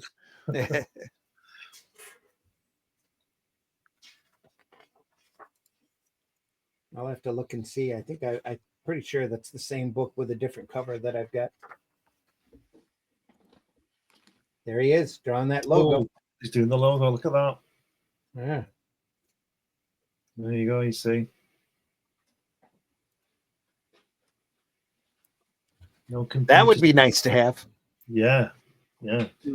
I've got that book as a paperback with a different cover, so maybe that's what you have. Mine's a hardback. I'd have to take a look at it. Yeah, it's a different cover of the same book. There was one book on the history of comic strips I rescued from an old bookstore about a week before it burned down. And I found it between two comic book racks wedged, and they had $8 marked on the inside cover. I took it up to the counter. I says, it says $8. You want to sell it for $8? So I was willing to pay like 20 for it because it was big and a hardback and thick. And it says, yeah, I'll sell it to you for $8. So yeah, I was happy to get that. And then like a week later, that used bookstore was struck by lightning, had a lightning bolt go right through the center of the store, all the way down to the basement where they had the most valuable books. Just totally blew it out. Just burned everything. It was crazy. One of those crazy freak accidents.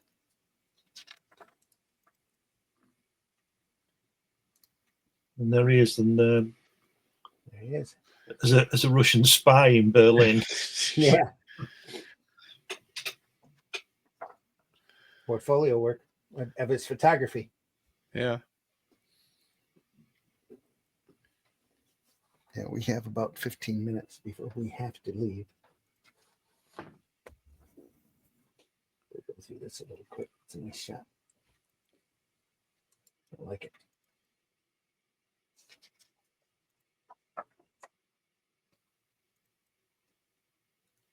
Nice silhouette here.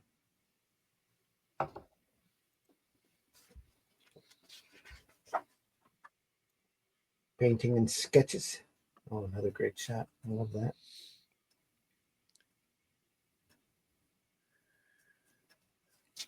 Matador.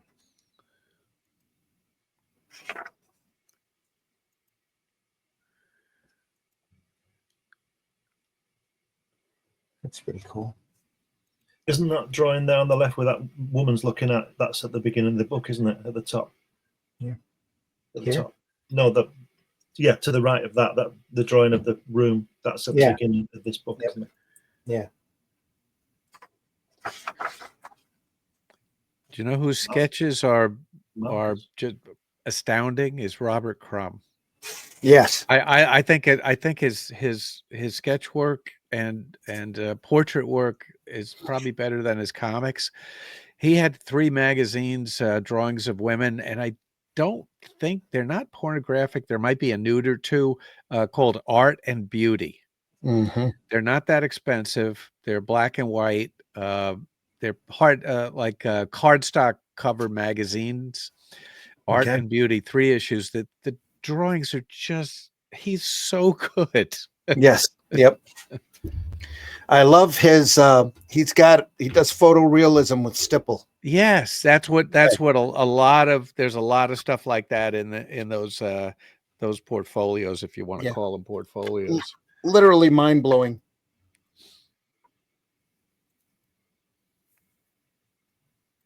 Just absolutely beautiful stuff.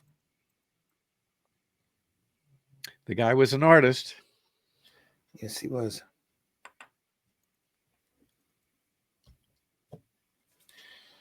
Okay. And we finished the book too. That's amazing. Yep.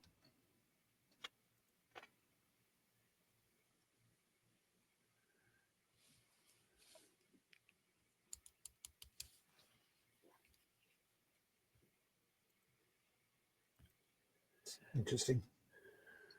Great face.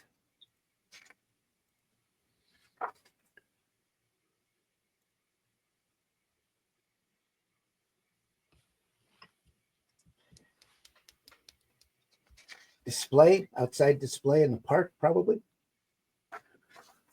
Did a lot of writing, or a little writing.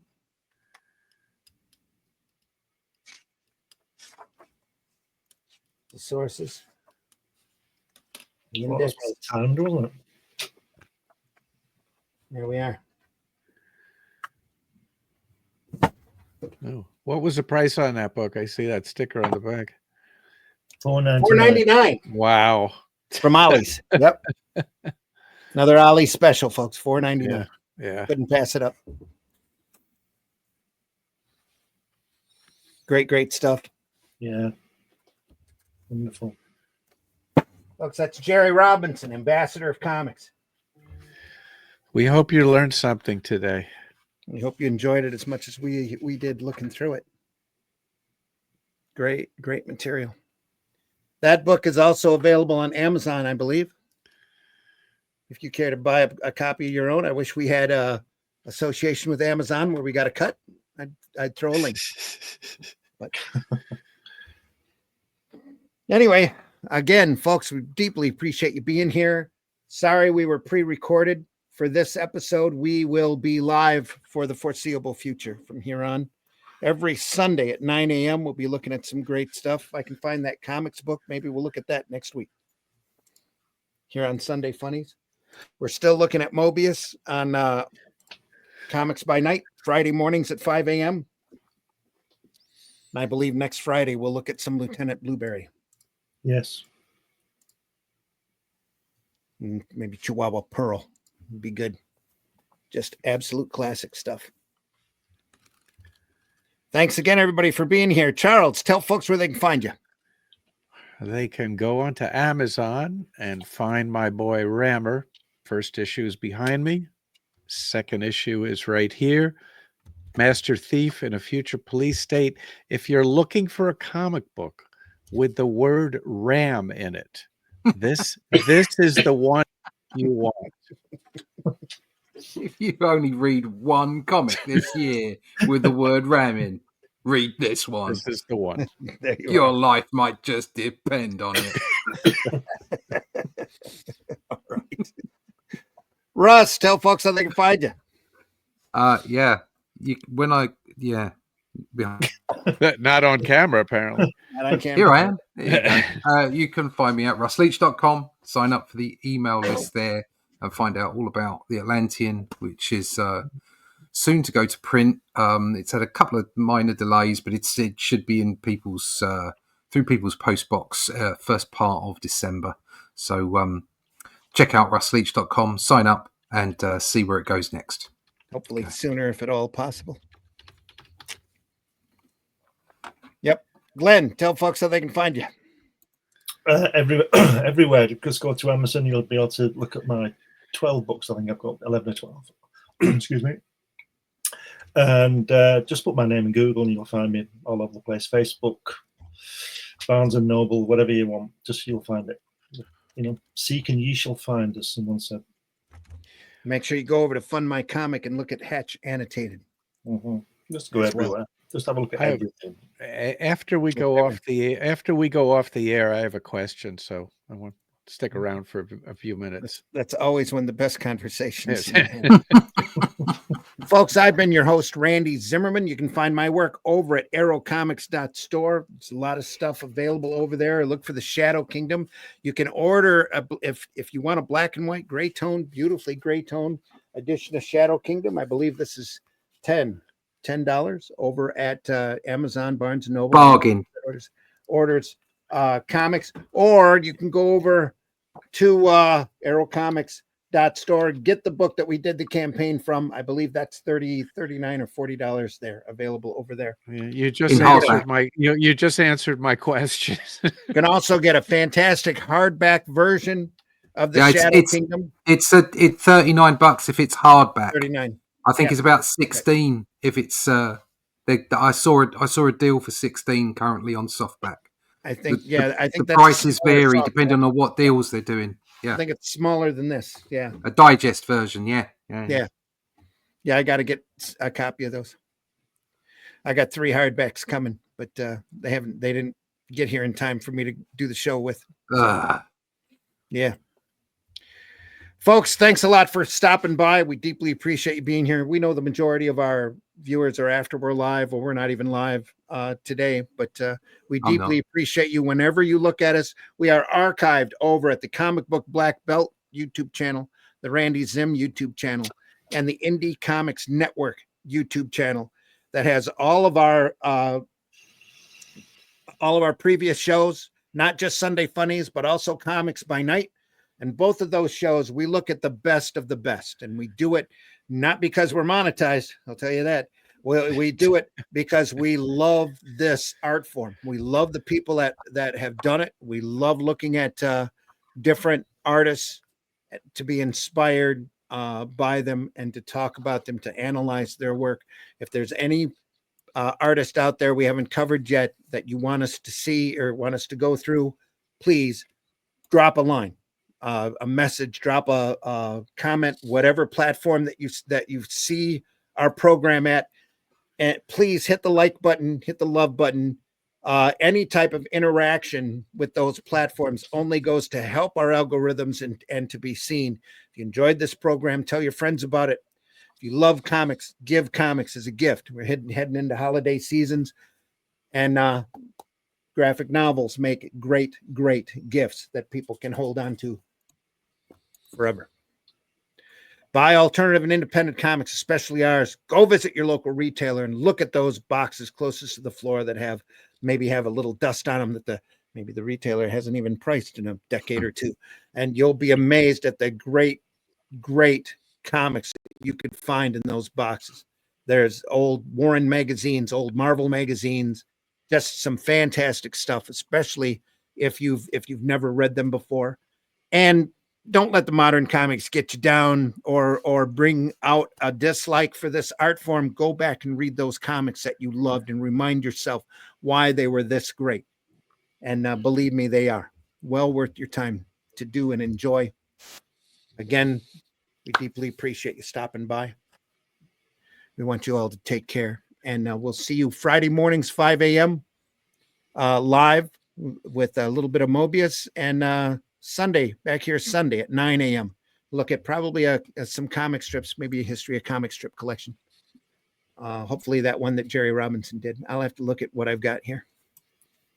In the meantime, folks, take care. Be good. Be good to each other. We'll see you on the next one. Try to stay safe. And we'll see you soon. Thanks again. Holy shit. That is the craziest thing I have ever seen. And I'm Dennis Quaid, and Dennis Quaid has seen some shit.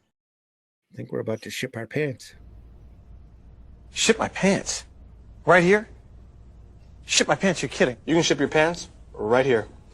You hear that? I can ship my pants for free. Wow. I just may ship my pants. Yeah, ship your pants. Billy, you can ship your pants too. I can't wait to ship my pants, Dad.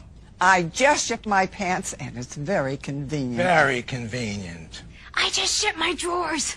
I just shipped my nightie. I just shipped my bed. If you can't find what you're looking for in store, we'll find it at Kmart.com right now and ship it to you for free. I don't think you can. I think they're out of business. But anyway.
And it was this desire to lead in gumball innovation that would change everything forever.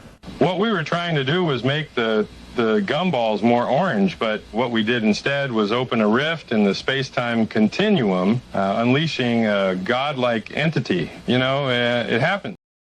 Taste the biscuit. Taste the goodness of the biscuit.